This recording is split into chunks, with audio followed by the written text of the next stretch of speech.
Good morning, my friends. It is time for the Morning Mindset again. My name is Carrie Green. I am your friend here, just bringing the scriptures to your attention every morning. That's what the Morning Mindset is about, because the scriptures will guide us in how we should think. Because our minds do not remain aligned with the truth of God day to day. It's almost like every morning when we wake up, it resets to a default that is not a godly default. I think that's in part because we still live in fallen human bodies that are prone to the effects of sin, but also because we're just in such a habit of living in independent ways that are not the ways of God. And so the Morning Mindset is here as a tool to help us get our minds aligned with the truth of God. Today's topic comes from Psalm chapter 141. We're going to look at verse number 5, and we're going to be looking into something that is very much a thing that is not in alignment with the way we tend to think as human beings, or the way we tend to think as people in our modern culture.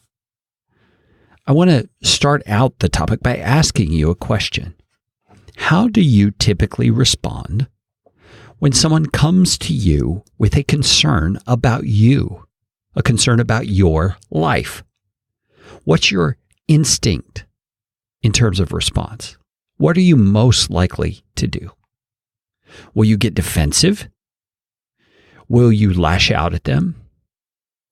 Will you say something like, "Who are you to judge me?" or "Don't judge me"? Now, I think in a moment like this, when there's not a situation like that facing us, it's easy to say, well, of course not. I wouldn't respond in those ways. I'd try to hear them out, and I'd want to understand what they're concerned about and see if there's any truth in it. But I'm asking you to take a moment to think back to situations where you've had this sort of a confrontation happen. And what did you do then? Because what you did then is most likely what you would do in the future if you didn't make some sort of a change to make sure it didn't. You see, that sort of a scenario and the kind of responses I've already described of defensiveness and accusation back toward the other person are very typical for us as human beings. We're proud individuals. We don't want anyone examining our lives or telling us what to do or pointing out something that we did wrong in their eyes. We just don't like it. But my friends, look at what these verses say.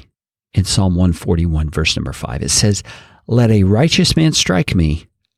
It is a kindness. Let him rebuke me. It is oil for my head. Let my head not refuse it." Now, that oil for your head thing may have confused you a bit. They saw oil on the head as a blessing. It was a way of anointing someone for a place of honor or a place of purpose and status.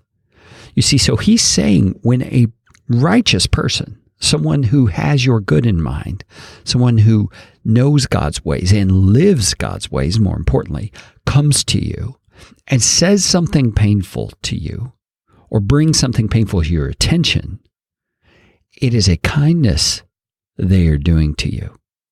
When they come and rebuke you, which is more of a hard, stern approach, it is oil for your head. It's putting you in a place of advantage. And do you notice what David's prayer is in light of those circumstances? He says, "Let my head not refuse it." I don't want to be defensive. I don't want to respond badly. I want to take it as the gift that it is and as the kindness it's intended to be. Oh, as I hear the music coming up, I just want to urge you, my friends, consider the humility that needs to be in your heart and in my heart if we're going to be people like David's describing. We've got to be able to push down defensiveness and open up a humble heart to receive the good. And sometimes we've got to be able to be willing to express our concern to others, even though they may not respond well. That is the godly way. That is the humble way that you and I need to live out today.